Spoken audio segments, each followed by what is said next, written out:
মৰাণত বেংকৰ সন্মুখৰ পৰা ডাকঘৰ এজেণ্টৰ ধন লুটৰ ঘটনা। মৰাণহাটৰ পঞ্জাৱ নেশ্যনেল বেংকৰ সন্মুখত সংঘটিত হয় এই ঘটনা।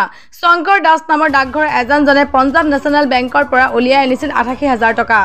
নিজৰ হাতত থকা টকাকে ধৰি প্ৰায় 3 লাখ ডাকঘৰত জমা দিয়াৰ উদ্দেশ্য বাইকত যাবলৈ লওঁতে বাইকৰ চাবিটো পৰি যায়।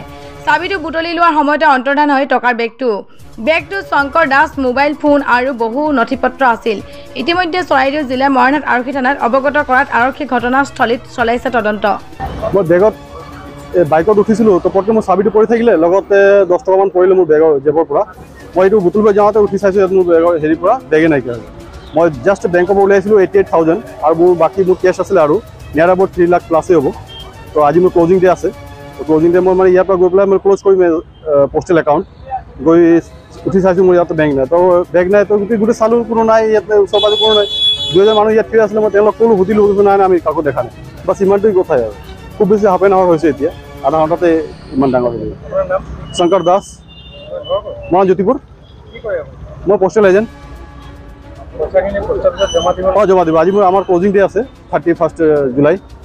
তো আমাৰ প্ৰত্যেক এভৰি মান্থৰ লাষ্টত ক্লজিং হয়।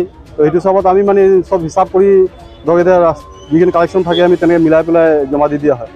তো তাৰ মাজত কিছুমান জিপে পে'মেণ্টটো আহি যায় আমাৰ ওচৰত। তো এই জিপে পে'মেণ্ট যিখিনি আহিলে সেইখিনি আমি উদ্যোগ কৰিলোঁ মই ইউবিআইৰ পৰা। 88,000 জাষ্ট ৰাইট আধা ঘণ্টামান হৈছে মোৰ একাউণ্টৰ পৰা ওলাই পেলাই মই ৰেডি মানে ডাকঘৰলৈ যাবলৈ হেৰি কৰিছোঁ। ইমান দেৰিতে মানে এইটো নাই, সেইটোতো কেনেকৈ সেইটো পাৰিলেতো মই ধৰিব পাৰিলোঁ হ'লে।